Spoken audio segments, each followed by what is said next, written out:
She could be so trapped in, I hate my life, I hate my world. She's finding the wonder and the joy in her circumstances, even though they're not ideal. The only way to actually like step into your confidence and to stay there is to recognize if people reject me, that says everything about them and what they value and says literally nothing about my worth. Understanding that no matter what external forces are acting against you, you still have intrinsic internal worth. Yeah. You are worth what you are worth, and it doesn't matter what anyone else says.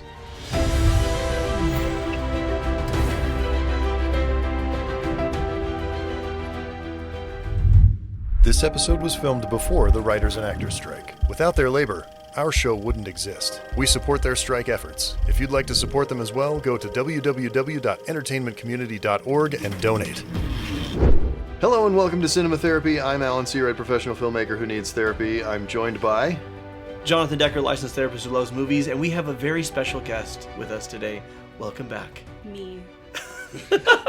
Me is Sophie Tejas, also a professional filmmaker, also in need of therapy. Why HOWL'S Moving Castle for Cinema Therapy? Is it your favorite movie ever? It might be my favorite movie ever. I watched it 5 times in one day. What? I also did that to Spider-Verse, so like I'm not discriminating. Did you have COVID, or were you just like, this is what I'm doing today? I was just sick one day. It's because I get to hear Christian Bale say, "Sophie, you're beautiful." And now I've got something I want to protect. It's you. I love Miyazaki. He's just a beautiful storyteller. What pops out at you about this story? Probably that she's not confident, neither am I. Okay. And when you hear Christian Bale say, "Sophie, you're And also beautiful," that you surge in confidence. You suddenly turn I'm into totally a young woman again with gray hair? I'm totally not attracted to a cartoon character. I never have been either. Certainly not in this film. Yeah, me neither. Don't judge me. Wow, he must have been a wizard then. But he was so kind to me. He rescued me, Letty. Of course he did. He was trying to steal your heart. You are so lucky, Sophie. If that wizard were Howl, he would have eaten it. No, he wouldn't. Howl only does that to beautiful girls. Don't do that. You need Says obviously cute girl with gorgeous Emily Mortimer's voice. Waist is back on the prowl. It's the bangs. Are you listening? I was literally just gonna say that. The fringe is whack. They're not doing any favors. The physics of this was whack to me. Oh, Still how he is. can remove a box Just removes a and box from the middle. everything's totally fine. All right, I better get going then. I just wanted to make sure that you were doing okay. She's so kind. So basically what happened before this is Sophie is walking around, is harassed by 2 soldiers, and Howl comes and saves her. Yeah. And there's all of this, like, lore and legends around how he eats beautiful women's hearts. But instead of being like, good thing for me, I'm not beautiful, so I'm still alive, she's like, oh, Yeah. I wish I were pretty so I could get cannibalized. Like, it's weird. Like I say, it doesn't make We any all sense. feel love in different ways. Okay, well, you see me after the episode. That wasn't like a deeper meaning one. I was just trying to make people. Anyways, next clip. I'm sorry, but the shop's closed now, ma'am. I could have sworn I locked that door. I must have forgotten. What a tacky shop. I've never seen such tacky little hats. Yet you're by far the tackiest thing here. Rude.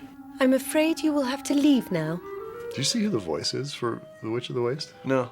Lauren Bacall. Really? Yeah. Icon. Dude, the cast in this is It's bananas. stacked. So good. Standing up to the Witch of the Waste, that's plucky. The Witch of the Waste. Oh my gosh, I can't! Ah. The best part of that spell is you can't tell anyone about it. My regards to Howl. I love the exposition in this movie where it's just like, and here's a rule. By the way. Also, these guys with the weird goopy gelatinous legs. No. Oh, so much fun. Oh.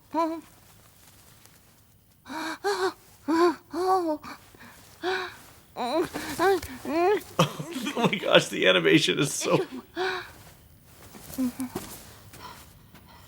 Just for sassing her. Well, the Witch of the Waste is jealous. Isn't it? Because Hal showed an interest in her. Yep. The whole idea with her aging is that we are seeing like a physical manifestation of her confidence and like Yeah. her Yeah. her internal her self-worth. Yeah, her like self-perception. Yeah. So like right now she's very timid. She's very As a young low woman, confidence and stuff. So like. And in this moment, obviously, she's horrified, but she starts acting like an older, mature woman. She gets so chill about it so fast. So Like, fast? I would too. One nice thing about getting old is nothing frightens you. Check out even more in an extended director's cut on our Patreon. And we have so much more cool stuff that we want to bring you, like early access to ad-free, extended director's cuts of our episodes, exclusive Discord server access, exciting behind the scenes and bloopers, extra crying with Alan, and a whole lot more. Go to patreon.com/cinematherapy and join today. You'll be our hero. Logo. I look at this psychologically as if you're dealt a bad hand, you find a gear that you didn't know you had because you kind of have to, right? How many shy people who lack confidence, when the moment arrives and they need to stand up for something, they find it. And she, at this point, like talks to the Witch of the Waste. She stands up to her, doesn't know it's the Witch of the Waste, but she's just kind of tired of being pushed around. And I think that's her first step into her confidence, is she realizes, I'm not feeling this self-pity stuff anymore. Like, I'm kind of done with it. Taking it from everybody else, including myself. I'm not going to take it from you. And then She finds a lot of her worth in her craft. Yes. Like her hat making, right? So when the witch comes in, she's like, "Oh, this is tacky," and you see her automatically be like, "Get out!" Like, yeah, don't you dare. Like, same. Like you can come for me as a person, but if you came for my work, I'd be like, "No." Like, that's where I draw the line. Incredible! Calcifer! Calcifer! Are you the one moving the castle? Of course I am. No one else does any work around here. I am thoroughly impressed. You're a first-class fire demon. I like your spark. She likes my spark! She thinks I'm cute! Affirmation goes a long way, right? That's the point of that clip. It's literally my love language. Something I see about Sophie, she's been turned into an old woman. She can't tell anybody about it. Separated from her family. We've talked before about radical acceptance, right? The concept of whatever hand you're dealt, you make the best of it instead of complaining or trying to change the hand. But she does that. Like you say, she accepts, well, crap. All right. And then, Okay. I guess I'm going to go be a housekeeper for this weird wizard that everyone is terrified She of. leaves her family so easily. Can we talk about that? She just leaves. well, Just gone. in fairness, her mom's not the best. I'd leave easily too. But like, I love the positive attitude here. Like, she could be so trapped in, I hate my life, I hate my world, I hate my reality, I hate. And instead she's like, you're such a good fire demon, I like your spark, this is amazing. And she's finding the wonder and the joy in her circumstances, even though they're not ideal. And to me, that's a sign of resilience. That's something to learn from Sophie. She's starting to de-age like just a little bit. Yeah, she's getting more spry. Yeah. When she first is changed, that's the amount of detail of the lines and stuff. I think that's the only time that it's like that deep. Yeah. I'm tired. Make some hot water for my bath. What? Not again. Where's the Batmobile? Where's the trigger? Where's the trigger? You wouldn't give it to an ordinary citizen.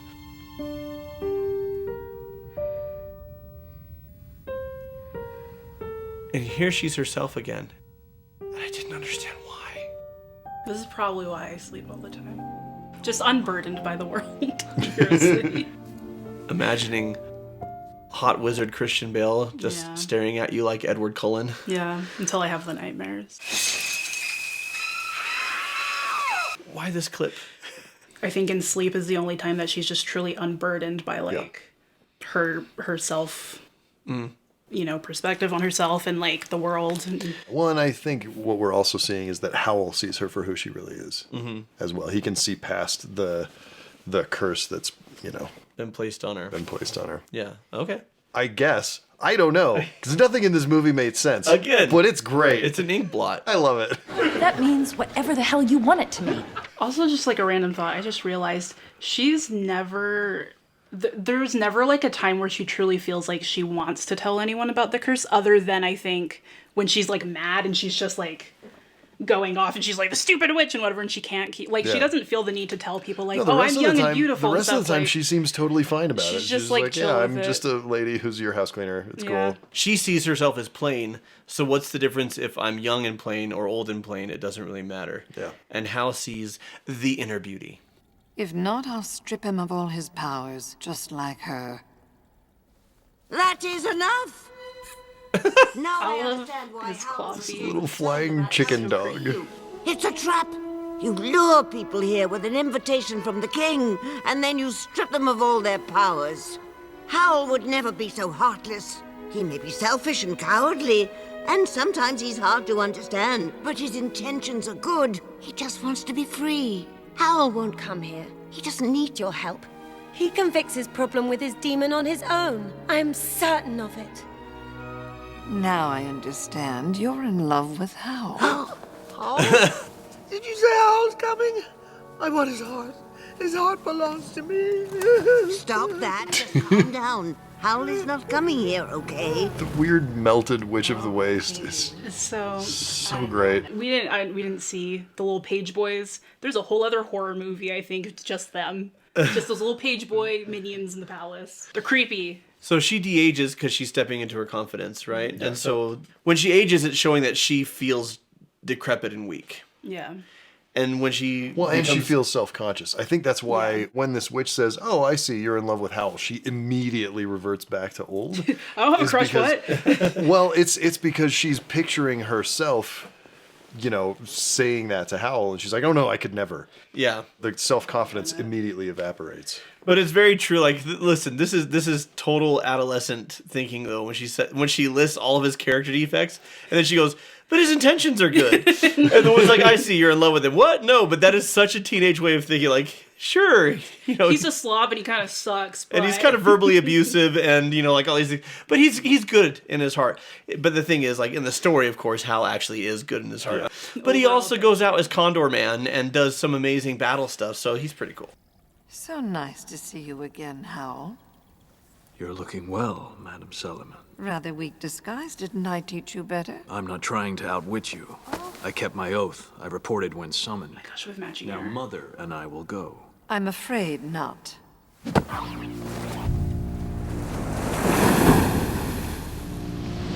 do love how the magic works in this world, which is to say, however the hell it wants, whenever it wants to. And it can keep doing that. The Witch of the Waste, just like... I'll distract them. Then you can fly this thing back to my castle in the wastes. How? I don't know the way. Hey, don't worry. The ring that I gave you will guide you back home. All you have to do is summon Calcifer with your heart. Because I decided. You're right, the exposition in this is just like... It's glowing. Just keep following that My light. favorite genre of magic. Well, why not? Yeah. Why'd you make me come here if you were coming yourself? Knowing you'd be there gave me the courage to show up. That woman terrifies me. I can't face her on my own. You saved me, Sophie. I was in big trouble back there. Makes you feel good, doesn't it? Hear Christian Bale say those words. I'm not going to discuss that with you. This is not a work appropriate conversation. That's Patreon content. Leave now. I can give you 5 minutes of invisibility, so use it wisely. Why 5 minutes? I don't know. Why can I suddenly magically split this into two things? He's a wizard. Where's your whimsy, you guys? No, that's what I'm saying. It all works. It shouldn't. It's objectively dumb and nonsensical, and it's beautiful, and I love it, and more, please. So he says that you saved me. I didn't have the courage to face her alone. Yeah. And Sophie has seen herself as weak, and she's seen herself as incompetent, and she's seen herself as of no consequence. And here, the greatest allegedly cannibalistic super wizard that there is, with a really hot voice and amazing eyes, what a combo, is telling her, you help me find my courage. He doesn't eat hearts, though, does he? Isn't that just what the people say? I think it's just he's a ladies' man. Yeah. Like, Yeah. Yep. But he's not humoring her or even flirting with her. He's being serious. yeah. Yeah. Which is, kind of the trope of the bad boy, but he meets the right woman. And He's a reformed bad boy. maybe that's what the moving castle is all about, is that he won't settle down and make a home until he meets Sophie, and then the castle stays put. You just busted this wide open. Boom.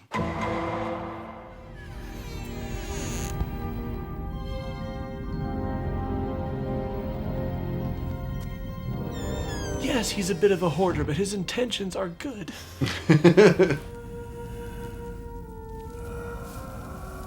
Yes, he lives in a mud cave that's packed with feathers, but his intentions are good. Just drop the candle. Just drop it right on him. Hal, is that you? Are you in pain? Tell me what's happening. That's so Batman. Going away. I'm going to help you break the spell that you're under. You can't even break your own spell. But you don't understand. I love you. You're too late. I'm be real, I probably would have slapped him if he said that to me. Oh, no! So she feels confident enough to stand up for herself and to express her vulnerability, and then he rejects her. And she's immediately old again. Flees the coop, as it were. Her fringe is growing out. Yeah. She's learning some hair care. She's Calcifer moonlights as a stylist. Right now, her confidence is still dependent on... Like, she'll find it, and then she'll lose it. Why does she keep losing it? Because she feels attacked or rejected by other people. Yes. And the only way to actually, like, step into your confidence and to stay there is to recognize, okay, if people reject me, that says everything about them and what they value and says literally nothing about my worth and my personal worth. Yeah. Right? And she's not there yet. She's still reliant on other people to feed into that.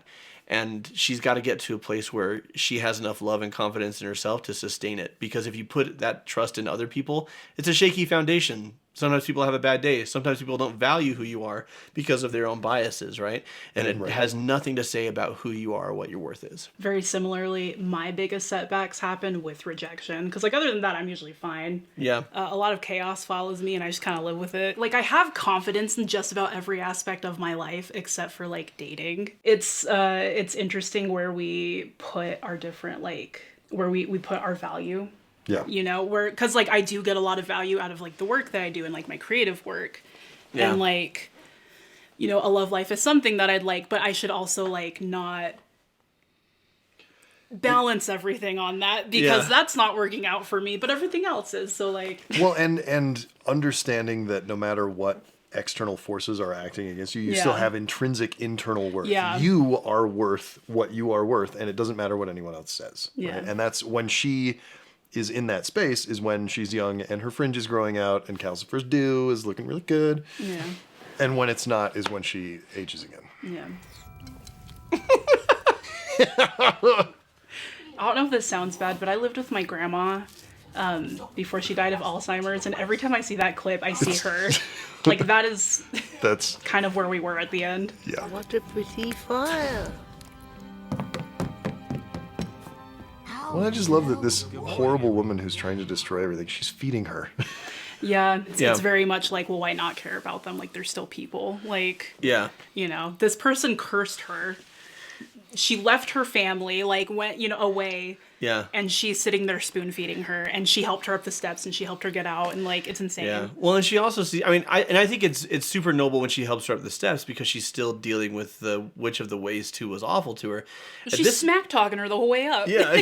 She's all like, come on, you can do it. Like, I'd be pushing her down the stairs. Too bad I'm not younger, or I'd lend you a hand. At this point, the which of the ways to was cruel to her is gone. Like, it has mentally devolved there, and she's just taking care of, like, this innocent creature, you know, that just sits before that can't feed herself. You know, it's very sweet. Well, she's lost her power, and, like, I think that in a way, like, she's lost her power over Sophie, even though she's still, like, aging and stuff. She can't undo the curse. She can't undo it. Like, she's still in a way, like, lost that power over her, and that's That makes me think of, okay, who do I want to be? Like, I've heard it said we don't treat others with respect because of who they are. We treat them with respect because of who we are. Yeah. Right? And Sophie, in this case, she says, this is a person who hurt me. I'm not going to let it get to me. I'm a kind person. I'm a good person. And if I lose that, then I lose me. So it really doesn't matter what the Witch of the Waste did or what she deserves. What matters is how am I going to show up so I can look myself in the mirror. Yeah. Well, and I think, like, a lot of, you know, all of these characters have, like, an arc. And, like, Sophie has one as far as, like, stepping up for herself, but, like, who she is as a person never changes. Yeah. Right. Like, that core is still always there. Here, the Witch of the Waste has stolen. It's that back now. Don't look at me. I don't have it. I don't. Yeah, she found out Howl's that heart, Calcifer is his heart. And Sophie had to pour water on it because it was burning her. You really wanted that badly? Yes. All right, then. You'd better take good care of it. Sophie's not raging. She's not upset. She just says please and gives her a hug. There's no tug of war. And then tells her, you have a big heart. When she so easily could just shoved her off of this. Yeah. Give me the heart and push her. Yeah. Kindness is a superpower. And it doesn't always change the minds and hearts of the people you're dealing with, but it tends to more often than criticism or judgment or attacking someone does. It's the most successful plan for that. Really. You have the highest batting average with kindness. Doesn't mean it always works, but it is Sophie's superpower. It's fantastic, both on screen and off. This helped the most when I worked in like mental health crisis, but like just about every job I've had, I am always the one that is sent to like de-escalate. Yeah. Because I know how to talk to people in a way that like, even if it is their fault, like isn't super attacking. They don't feel judged. Unless I'm and it feels talking to very Alan, real. I can attack him. It's fine. Yeah. And He she can does. handle it, and I do. But there is an art to peacefully Yeah, for sure. dealing with, situations and people. And I think the art of it is you have to mean it. Like if you show up and you're patronizing people and you're acting non-judgmental, but it's clear that you're just kind of going through the motions. See, what you have is you have a sass and a fire to you, which means that when you're being real, when you're being real with people and you're de-escalating, it doesn't come across as like an act or like someone patronizing or someone who's being like super nice and genteel. Like you'll call people on their crap. Yeah. But the realness of it means like, okay, I'm not being judged. They're not going to throw a punch at me.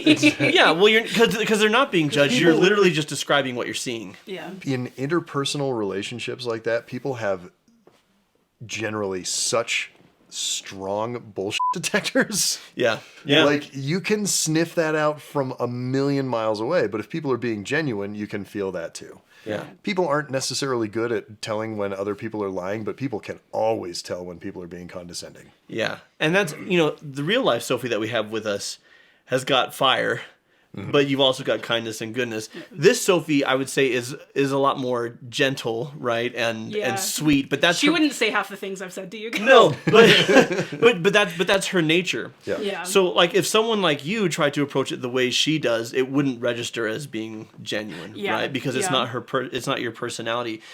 In her case, giving someone a hug and saying please is super powerful because it's real, not because it's a technique. And that goes down to something that I've heard Dr. Irwin Yalom says in a great book called Love's Executioner. He's talking about therapy, but it's also true in life. And he says, screw technique, it's the relationship that heals, right? Yeah. And that, okay, the things, your approaches may be worthwhile, but if people can sense that you actually don't care, it doesn't matter what approach you're trying. Mm-hmm. It's the genuineness and it's the relationship that's actually healing. I think that's how Sophie heals Howl. It's how she heals herself. It's how she helps Calcifer and the Scarecrow and the Tin Man and the Lion. Oh, wait, sorry. We're just crossing over. The way I didn't even register that you were, because I was like, yeah, all of those characters, they're in this movie. The just completely random turnip man that shows up. She's come full circle here, and her outward appearance is what is showing her inward like conversion into someone who's confident in herself. But we see here it's actually a blend of not just, she doesn't just look like she did when she was young, right? Yeah. She has the silver hair now.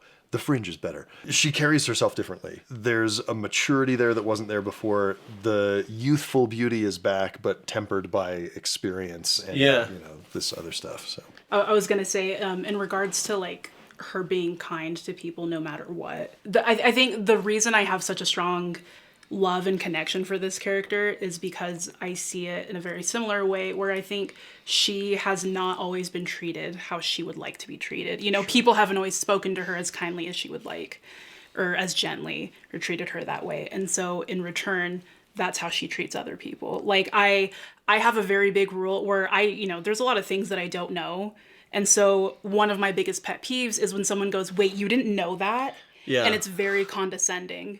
And so like I'll catch like my brother said that to someone once, and I said we like gently teach them. Like don't say that. Just tell them what it is. Yeah. Like that's such a big thing for me is like, well, I didn't have people who were nice to me when they taught me things. So I try to be very kind when I teach things, and I try to be very gentle in certain situations.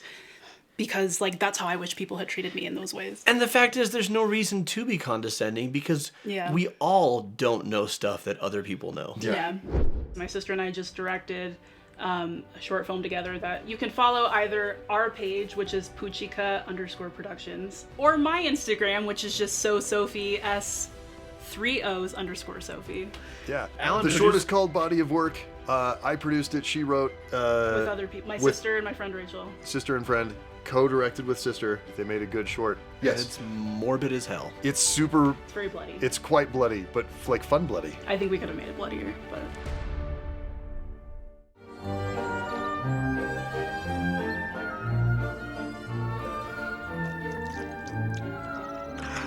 I'll never get there with these legs. Well, at least my teeth haven't fallen out yet.